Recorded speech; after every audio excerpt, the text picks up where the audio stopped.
you are overpaying, or worse, you're leaving millions of dollars on the table. Why? So, in most cases, you are a government contracting business or someone who's trying to get into government contracts, or you have a business, an established business, but you want to work with the government. In most cases that I've talked to businesses, you fall under one of two things. One, you are overpaying because you are paying for multiple tools to find government contracts, to be able to bid on these government contracts, write proposals, or even manage your government contracting sales pipeline. Or if you're not overpaying, and what I mean by that is paying 12K plus a year, and I've seen a lot of businesses spend that much on multiple softwares just to be able to find government contracts. If you're not doing that, then you will fall under this umbrella, which you are leaving millions of dollars on the table by using old-fashioned websites and Excel sheets. What I mean by that is businesses that are still relying on federal government websites like SAM.gov or even DIPS or even state government procurement websites, and they have Excel sheets that track these like this. So you have thousands and thousands and thousands of procurement websites, and even if it's the case that you have hundreds, it's still a lot that you keep track of. You have different Excel sheets and databases that you have to keep track of. With that case, you are definitely leaving a lot of money on the table, and it's counterproductive because you are wasting money instead of actually saving money. Because one, you are missing out on a lot of great opportunities. Two, you are for sure going to be late compared to your competition that are investing really a lot of money to be able to get a competitive advantage and get ahead of everyone else. And three, and most importantly, is that it's not a productive system. It's chaotic and it's not organized. So how do we solve these issues? We solve these issues by having a developed system or a process that allows us to get results, right? So this system that it has to get us results, so it has to be effective. So we're not relying on old-fashioned websites and methods, but at the same time, reasonably priced, so we're not paying 12K plus a year. The second thing is it has to have everything. We can't be scattered across multiple websites, multiple softwares just to be able to capture and find government contracts, keep track of them, and place bids on them. And finally, it has to be made specifically for medium to small sized businesses. Our needs as medium and small sized businesses is different from billion-dollar companies that are bidding on defense contracts. Their sales cycle is different, their connections are different, and their needs and the software that they need are different from what we need as medium and small sized businesses. If you're bidding, for example, on cybersecurity government contracts, landscaping, construction, things like that, the software that you are using or the system you are using has to be made for small sized businesses or medium sized businesses. So what is this system? And that's what I'm going to try and show you today. I'm going to show you the capture side of things, so how to find these government contracts and be ahead of the competition. What I'm going to be using is SamSearch, and this is the tool that's going to give you a system that will get you ahead of your competition and guarantees that you get results. To first discuss this, I'm going to cover capture, and that's, as you can see here, we have sources, and the sources, they cover everything. So everything that's government related, you're going to be able to find here. So first we have federal, and that is the federal government. Then we have state, local, and education, and that is all the procurement websites for all the states, all the cities, all the counties, and all the major educational institutions. And as I've shown you in this Excel sheet, we are talking about thousands and thousands and thousands of procurement websites. So it's all tracked in one place, and that's here. Then we have DIPS. DIPS is Defense Industrial Base Business System, and it's the platform or the system for Department of Defense where they have military supply contracts. So that's where we find all these government contracts, and people who are familiar with this, they know how difficult it is to navigate and actually find supply contracts on DIPS. Then we have forecasts. So if you are a business that wants to get ahead of everyone else and actually get in the sales cycle before the opportunity lands on SAM.gov, before even SAM.gov smells the opportunity, then you have to track forecast. Every single agency has forecast, and here you'll be able to find all of them with price estimate, when they will be released, so you can get ahead of everyone else, contact the agency, and get your foot in the door before everyone else. Then we have subcontracting. Subcontracting is all subcontracting opportunities for businesses that want to work with small to medium-sized businesses like you. So these are opportunities that big companies want to subcontract so they could partner with businesses like you. So these are even more opportunities than if you, let's say you don't want to be a prime on a federal or state government contract, then you can work with another company, earn your money, earn your past performance on your record, and actually develop a resume. Finally, we have grants, which are all the federal grants. So if your business is eligible for grants, then you'll be able to find those as well. And then you have SBIR and STTR, and these are grants that are meant for innovation and research. So a lot of tech companies, advanced biotech companies, they would apply for those at just basically free money.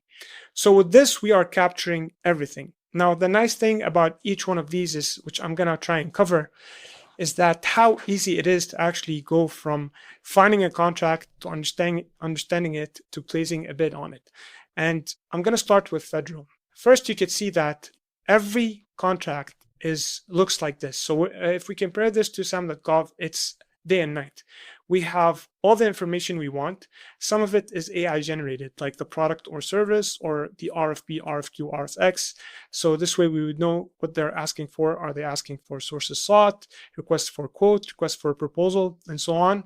We have an AI generated summary that allows us to easily understand what this contract is about. And then we have all these filters that we could filter by. So we can just look at only active opportunities. So ones that are not, their deadline has not passed. And this is an issue with SAM.gov. You would find an active contract, but then once you look at the due date, it has passed in time. So we don't want that. The second thing is you could filter by things that are due in next 30 days, next 3 months, and so on. You have these AI tags. If you are a small business and you only want to bid on simplified acquisition contracts that have higher chances of you winning as a small business, and I have videos on this, you could just click on this. And this is what I mean by a software that's meant for small businesses. Now you're only finding government contracts that have simplified acquisition contracts only. And there's no software on the market that provides this. No chance. You're going to have to read a lot of documents for each one of the opportunities to find if it's a simplified acquisition or not. Then we have set aside, NAICS code, PSC code, department, country, and state. That's just standard stuff. Now let's actually go to one of these contracts. So we have a smart summary. We have all the classification here. We have the description laid out in a nice way. And we're not crammed like it is in SAM.gov. It's very annoying. We have the attachments. We can summarize each one of these attachments so we can get an idea about this government contract, about this document before having to download it. You don't actually have to download it. You could just view it. So this way you don't have to have your desktop cluttered with a lot of stuff. You could just download the document and you'll be able to read it without having to download it. As you can see here, we got all the summary of all the details of this document. Now, if you scroll to the bottom, you have all of this market intelligence. And this will give you a great idea about how much you should place your bid. So here we're getting ideas about what kind of businesses win similar government contracts. So here you can see the set aside distribution. What's that total value? What's the average award? In this case, there's only one similar. So this one's probably has like a set aside for that specific agency, for that NAICS code, that product. And then you could see that a lot of small 8A businesses have won that. So 11.1. And then we have no set aside is $64.4 million. Then we could look at a competition. So which companies have won similar contracts in the past? So this could be potentially a competition or a partnership. You could see how much they price their contracts. So you could see here, this one is 1.1. This one is also 1.1. This one is also 1.1. And also we could see the spending of this Department of Interior by sub-agency. So we could see who's spending the most on this kind of stuff. So similar to this contract within this agency. So we want not just the Department of the Interior, we want which specific agency is spending money. This is very important. We're also seeing spending over time. So this way you could see a trend. Is it going up? Is it going down? And you could base your decisions on whether you want to bid on something or not based on these data factors. And finally, you could see the geography. So where government contracts like this are being won. in which states, which areas. Now, you could also see similar opportunities. If this one is not a good fit for whatever reason, then you could find similar ones. You could also find awarded contracts. So you could see that we found this one that's very, very similar to this one. As you can see, it has the same PSC code, so product service code. It has the same NAICS code, and it has the same set aside. And we found that this one is the only one that was found, and it's $58,000.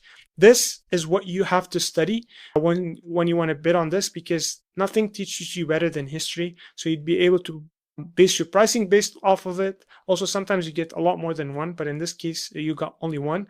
So you could see what they did, how much they priced it for. You could even talk to this company and so on. Now, let's say you want to work with other companies. That's where partnerships come in place. So now we have companies that are in this specific area. So they are in, this one is what? This is research and development in social sciences and human development, specifically archaeology. So now you have all of these companies that specialize in this. And you see here their score, their location, their set aside. So this one is woman-owned business. This one is HubZone. You could also here get their NAICS codes, the certification, and most importantly, their phone number and email. So you could contact them and propose this contract as an opportunity so you could work together. So we have all these data points that you would not get anywhere else. And finally, you have here Ask SamSearch AI. So you could use that to ask the AI any questions you want about this opportunity without having to read all these documents. So let me show you the attachments. You don't have to read all these documents. You don't have to read any of this. Just ask the AI anything you want, and it will respond back with detailed answers for your question. Now, going back to the capture, I want to show you that we can do the same for state, local, and education. You could get access to all states, all cities, all counties in one place. With forecast, you can, as you can see here, you get the summary by the department. You can see the department, the agency, the NAICS code, the service, the set aside. You can see the requirement type, when they plan to release this. So you can see this one is Q3 2025, and then the estimated value. So this, you could know how much they plan to spend on this specific contract. Now let's actually try and filter by, let's say, Q1 of 2026. That's what we want. You could see here that we have all of these contracts that are forecasted to be released in Q1 of 2026. So now we have 4 or 5 months to actually plan for that. Reach out to these agencies. So how do we do that? We open this. We have all the information we want. We have the estimated value. We have all the AI insights, the classification. We have a summary about it.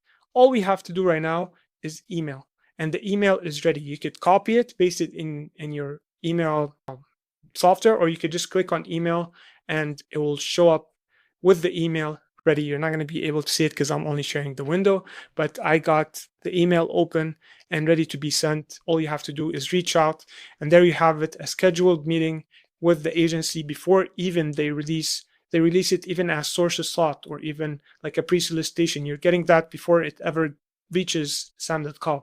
So you have months and months ahead of your competition. Now, let's say you want to work with subcontracting. You want to subcontract. You don't want to be the prime business bidding on a federal contract. Well, what you do is you subcontract. How do you find these subcontracting opportunities? I'll show you the traditional way of what's recommended by the government, and then you tell me how much this makes your life easier. Now, if you go to GSA website, you can see here that they say, and I'm going to zoom in, federal contracts awarded to OTSP over a certain dollar threshold must contain a small business subcontracting plan. What this means is if you win a government contract that's above a specific threshold, which I think is, I forget the exact dollar, but I think it's if it exceeds $750,000. So if you win a government contract that exceeds $750,000, you have to have a plan to subcontract to a small business. In this plan, the prime contractor, so whoever wins that government contract, they should set a goal of what it's planned to subcontract to small businesses, small disadvantaged businesses, women-owned businesses, HubZone small businesses, and veteran-owned businesses. So what's their solution? They tell you, oh, we have this list of all the prime contractors who have been awarded contracts requiring small business subcontracting plans and that have submitted contracting reports in the past fiscal year.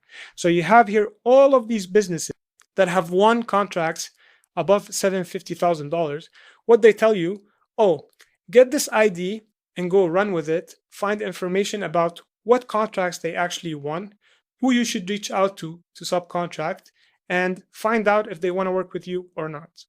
So that's one.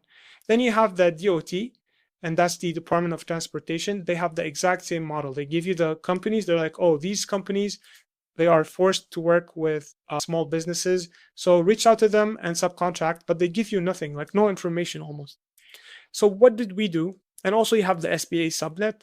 This is where the small like primes and large businesses, they find subcontractors. But you could look at it like this. You have to go across the map, click on each one of these one by one, and hope you find something. What did we do? We gathered all of that for you, and we filtered it by confidence level.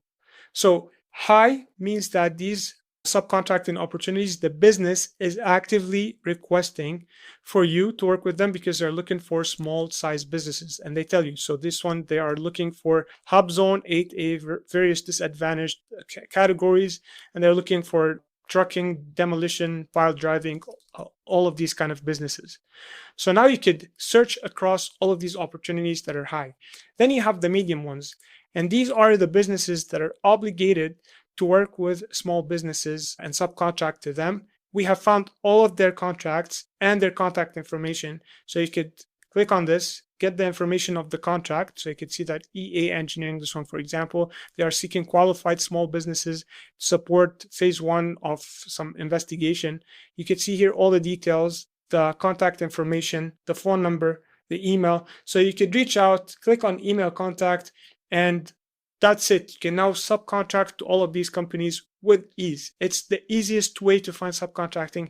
And you can look online. Nobody has this besides SamSearch. It's a guarantee that you're not going to be able to find this anywhere else because it's actually difficult to.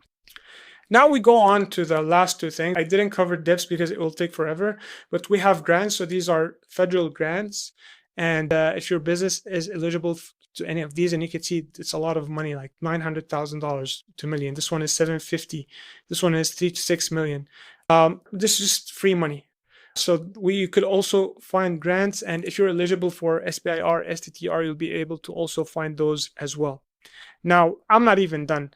You could save these searches. So let's say I'm searching for federal, and I want to find, for example, cyber security. And I filter that I want, for example, RFP. And I'm going to click, I'm going to click Save Search. And I'm going to save this as cybersecurity opportunities. And I want to get alerted. And I want to get alerts daily. What this means now, if I go here on Saved Searches, I'll find this. So whenever I come back here, I don't have to click on all these filters and whatnot. All I have to do is run the search. The second important thing is it will run by itself for me on a daily basis and send me contracts if it finds anything similar. So I don't even have to do the search, and you can do this for all of these categories or all of these sources. It's that simple. Now, on top of that, you could also find businesses that want to work with you. So if you want to find businesses that are vetted, they are certified businesses, and a lot of them are certified government contractors with past performances, and they want to subcontract or they want to work with you, then this is the best database for you. You can see here that we have all of these businesses, and you could search by your industry. You could filter by NAICS code. So let's say I want to filter by programming. So I'm going to click on the NAICS code here, 541511, and I want only companies that have experience. They have worked in the past with the government. And you could also filter by their state location if that's relevant. If you are looking for a specific certificate like a women-owned business, 8A, hub zone, all of these, they're also available. And this is our SamSearch score. So based on this score, you could see like if this business has a lot of past performances, they have a website, they have all of their data, they have a capability statement, they have certification, then their score goes up. So if you only want to look at at established companies in the government contracting space, that you could raise that. But if you're indifferent, you could just not play with the score. Here you can get a better idea of what this SamSearch score means. Now, if I search, I will find all of these companies. So you can see this one, for example, Captiva Solutions. They were established in 2012, 2011. They are active. They are women-owned, a small business. and they have all of these certification. They're Black American women-owned, self-certified small disadvantaged business, and they work in computer system design services. Let's say I'm interested in them. I could click here, view all their details. I now have their SBA profile. I have their website. I have their email. I have their phone number. I have all of this information. I have their capabilities. So here I get a summary of their business. I have their certification. I could see here their past performances as well. As you can see here, their NAICS codes and their contact information. It really doesn't get easier than this to find businesses to work with. And this goes for all industries. There are almost like 1 million companies you can work with. Now, let's say you are looking at a federal contract by the Department of State and you want help from someone in the government who knows how to help you as a small business. And that's why we have this. We have the SBA Small Business Specialist Search. So if you want to connect with people in the government that want and will talk to you and want to help you, then this is the database to do that. And it's so easy. All you have to do is filter by the department. So let's say you want something with the Department of Agriculture. We search for that, and there you have all the contacts of people in that agency that want to talk to you as a small business. And it's a lot of people, and based on the obviously specific agency, it's a different one. So based on the contract you're interested in, or even if you want to work with them, you want to offer them a specific service or get an intel or get an idea about a contract. The one we were looking at just now is the Department of State, and I forget the exact agency, but we could filter by that. You could find all the contacts of SBA small business specialists that want to talk and work with you as a small business. Now, this only covers the capture part. We didn't even discuss how you could manage all of this in a journey. So a board that will cover all of your government contracted related processes. So here I have all the contracts that I am tracking, and with their deadlines, each one I could put in assessment in progress submitted 1. I could view here all of its details. I have deep insights about it. I can view it. I can even add tasks. So once something is done, I could just push it to done. This way I stay organized. I could chat with all the documents and also generate a proposal, but I'll leave that for later. So honestly, this is the system that I was talking about here. Sorry about this terrible picture, but this is the system that I was talking about that would allow you to actually win government contracts. If you are still working with SAM.gov, or if you are overpaying, then you actually see the value in something like this. How much easier your life will be if you had a system or a process or even a software that allows you to do all of this in one place with ease. One thing I forgot to mention is that with each one of the results, you're also getting access to where it found that specific keyword in. Also, that's something I forgot to mention. And also, you could also do keyword search. What this means is if you want, for example, a software contract that is not a licensing contract, and this happens a lot. What you do is you say software, you put software, and then not licensing. This way, you eliminate all contracts that have the word license mentioned even. All of this, the forecast, the dips, the states, the grants, the SBIR, the subcontracting, you will not find this anywhere else. I can guarantee you the subcontracting, the forecast, all of this is very unique, and it's made for small to medium-sized businesses. So if you are ready to really take your government contracting business to the next level, then you need to invest in something like this. I'll leave a link in the description. You can check it out if you want. And if you have any questions, please feel free to drop them in the comments. I would love to help you all in your government contracting journey. Thank you so much for watching, and I'm sorry for making a very long video. And I will make in the future videos about each one of these specifically to go more into details. I just wanted to cover as much as possible in one video. Thank you, and I'll see you in the next one. Bye.